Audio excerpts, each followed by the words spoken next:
All right, so that's a sign of fall right there. The Cotton Bowl, the State Fair happening. There's so much going on. You're leaving out an important event. Yeah. OU versus Texas, is that what we're talking about? And you said it right. 100%, yeah. OU Texas. Why? What would I have said? Some people like to say it the other way. First. Yeah, OU always goes first. Oh, it doesn't matter because I'm a Aggie fan. Anyway. hey, it all works out in the end. Hey, I'm glad they're doing those renovations though. Much needed. Been there enough times to know that it could use that. So that's good news. But yeah, like you said, Lindsay, it is a sign of fall. Today was not. It was 97. It was the first day of fall and it was 97 degrees. That happens sometimes in Texas. Very close to a record set back in 2022. Started off at 76, so even the morning low this morning was pretty warm out there. Again, didn't see those 60s, didn't even see the lower 70s like we've been seeing the last 5 or 6 days. Again, it was much warmer out there this morning, much warmer out there this afternoon, and that heat is aided by humidity, which of course is coming in on these southeast winds. So even though it's 96 in Waco, 96 in Temple, 99 in Hearne, it's actually feeling like it's 100 or above in several spots across central Texas. So starting off fall with one of the hottest days we've seen in about 3 weeks. So there you go. Like I said, that happens sometimes.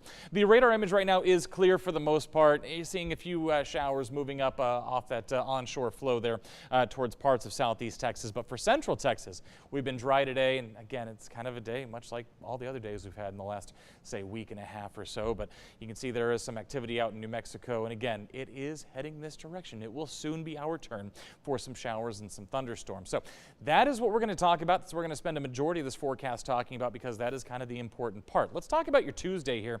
Going to see some cloud cover moving up through to your Tuesday morning out ahead of that system, but then that front's not really going to start making its way towards us until we get to the afternoon hours for your Tuesday, and really it's not going to impact us until the overnight hours. Could see some showers, some thunderstorms as early as 10 p.m., but really it's going to be those overnight hours into Wednesday morning before we start to see some more of that widespread convection across the area. Now, the severe threat overall is low, but the problem is, take a look at the timestamp. Most of these showers and thunderstorms are going to be coming through during your morning commute, and they could stay with us through about the noon hour. So that's why we issued that weather impact alert, of course.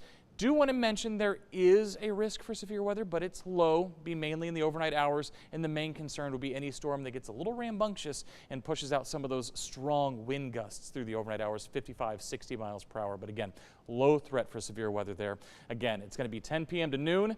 The impact is going to be for mainly that wet commute, but again, potentially strong storms will be possible. I want to point that out as you go to bed Tuesday night. Make sure you have an audible way to get those warnings just in case a severe thunderstorm warning is issued for your area. Again, low threat, but it is not zero. As far as rainfall totals from this, most of us could expect to see anywhere between, say, a quarter of an inch and a half of an inch, maybe some higher totals off to the north there, closer to an inch, the closer you get to DFW. So that's what we're dealing with. It's going to move through. It's going to be over fairly quickly. We're talking 1 day of shower and thunderstorm activity.